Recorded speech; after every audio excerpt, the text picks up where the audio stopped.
Tapos muling ko yung shock, linisan ko muna. Basan ko muna. Kasi grabe ng putik oh. Marami palang putik dito.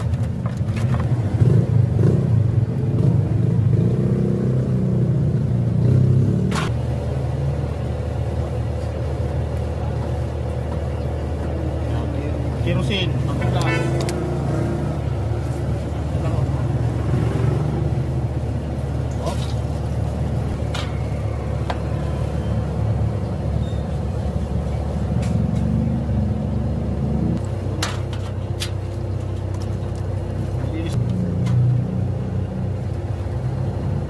Tingnan mo yung taong may experience sa ano, sa mga ganito.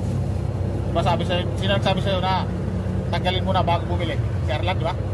Oh, at ibig sabihin, naka-experience na rin na magkaiba talaga, di ba? Kaya hindi natin nalaman. Kasi ako, nag-isip din ako sa ang barako to. Dati yung nang ginagamit ko. Parehas lang. Puta, mayroon din pala talaga nagbago. Doon, simbol tayo.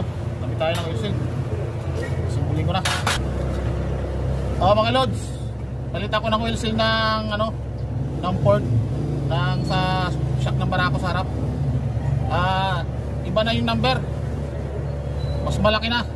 Ito na yung number ng oil seal niya oh. Yan, naghanap kami nung may-ari. Nakabili kami. Kasi nung yung nabili niya, yung standard yung sa pambarakuan, maliit. Ito ngayon malaki na, 42 na. Ayan oh. Yan. Eh pag magkakabit kayo ng sa ano, mag-isip kayo, tingnan niyo muna. Para hindi kayo ma-double ng bili. Kung ano yung mga na-discover natin sa mga bagong unit nyo na motor, i-share natin sa mga kasama natin para hindi naman masyadong mahirapan mag-ano. At saka yung customer natin para hindi mag-double yung bili. Kasi sabihin natin, sige parehas lang yan ng barako 1, barako 2, ganyan, parehas. Mayroon talagang nagbabago. Ang baga sa ano panahon, ngayon, noon 90s, ngayon millennials na. Minsan magkakamali. Siyempre pag alam mo mali, hindi mo na ulitin, di ba? Oh. Kapit ko na yung oil seal. Ganito lang magkabit. Ganito lang ako magkabit ito. Yan. Tapos meron tayong pampulsol. Sakto lang.